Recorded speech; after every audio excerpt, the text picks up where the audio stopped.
Hey everybody, Laura Burton here. I hope you guys are having a great time and everything's awesome. And yesterday I told you a little bit more about my story. And so I wanted to talk a little bit more about why I'm doing this. And I have something coming up that I'm really excited about that I'm working on. So I thought it would be good to talk to you. Hey, how are you? Anyway, so when I look back at things, and I've been thinking a lot about sales lately, I didn't try to become a salesperson. It wasn't like my dream. And I remember that day, I mentioned yesterday that I had gone in when I was a little girl to ask my dad to do something, and he was busy. And that's what we're doing a lot of times when we're doing sales. We're coming in and we're interrupting someone's day if we're cold calling or if we're doing something like that. And we kind of have to be poised to know that what we want and what we're asking for, if we want to help somebody, that we're doing something that's going to be of benefit and we're bringing something to the table. So I just remember that feeling. It's like I was so nervous to go and talk to my dad. And I know a lot of people get really nervous when they're going to make calls. Like I've trained a lot of sales reps and stuff, and they're going to make calls, especially if it's something new, and they're just like, like, whoa, I'm going to make phone calls. It's like, And sometimes people don't want to be interrupted, and sometimes they're in a hurry, or they're busy, or they're distracted, and we have to have like a thick skin to come in. And what I realized, in that lesson that my dad taught me, even though I was nervous and he was kind of harsh in his tone because I had interrupted him, when it really came down to it, he didn't want to make me feel bad. And I think as a father at that point, when he looked at me, he didn't want me to be able to be, shot down so fast. He wanted me to have thick skin. My dad wanted me to be able to really tough it out if I had to. He wanted me to be strong. And I'm really grateful that he wanted that for me, because you need to be strong. You need to be able to do things. And, sometimes it's just not easy. Sometimes we have to just have courage, and sometimes we have to decide, okay, we're going to do our best. But I think that if we have a sincere heart and we really want to help someone, and we have something that we believe is going to be good for them, that they're going to appreciate it. And so we have to be willing to kind of step out and interrupt someone's day, or, be in their life somehow, and let them know that we have something that we think will help them and that we want to help them. And I think that that's part of the heart of a salesperson, is that we're here to help. We're here to do things. And it's so important, for people who have businesses, to be able to sell what they do.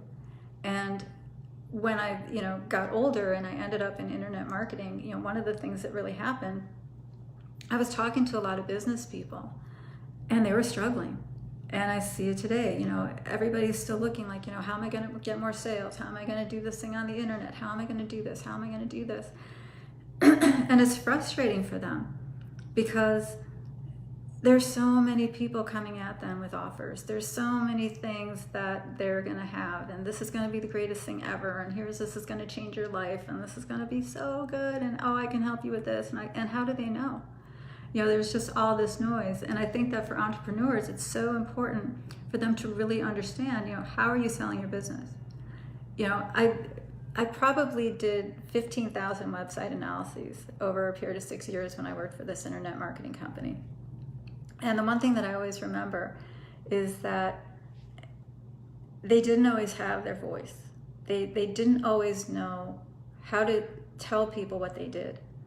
And I would see it in their websites. That's how I would end up selling website marketing messages and homepage redesigns, because, they didn't know what to say. I remember there was this company, and they did satellite television time for broadcasters. And I went to their website, and I saw a picture of a satellite, which was nice. And I had no idea what they did, and there were a lot of examples of that, and people are struggling. It's like, they really, really want to know, how am I going to succeed? How am I going to do this?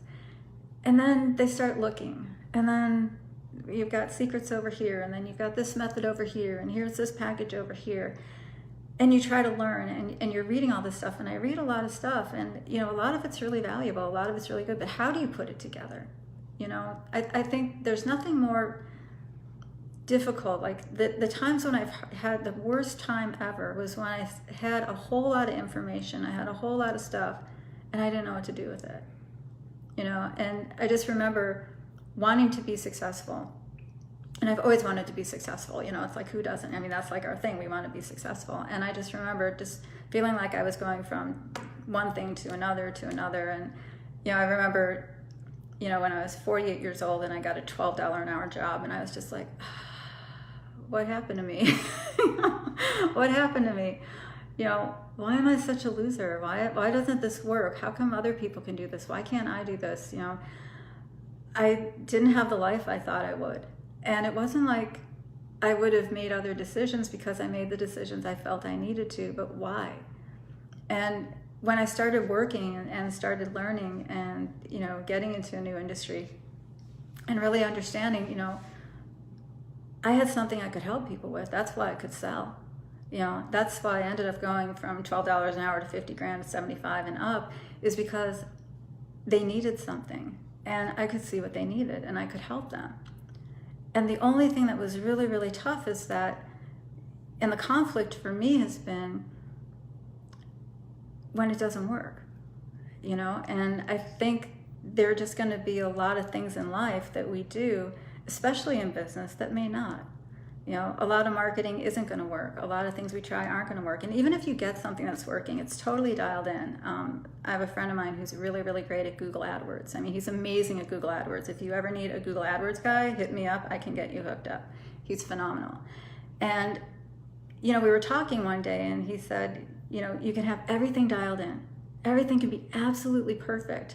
And then something changes.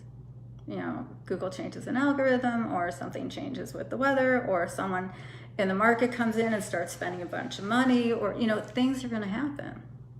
So I think the expectation that I find is getting a system that's going to work. You know, get into a routine, get into something that's going to really, really help. And that's what I've had to do. You know, my plan has always been, you know, get into a routine, get into a rhythm, do something, and do the same things over and over and over again to get the same result. You know, if I've got something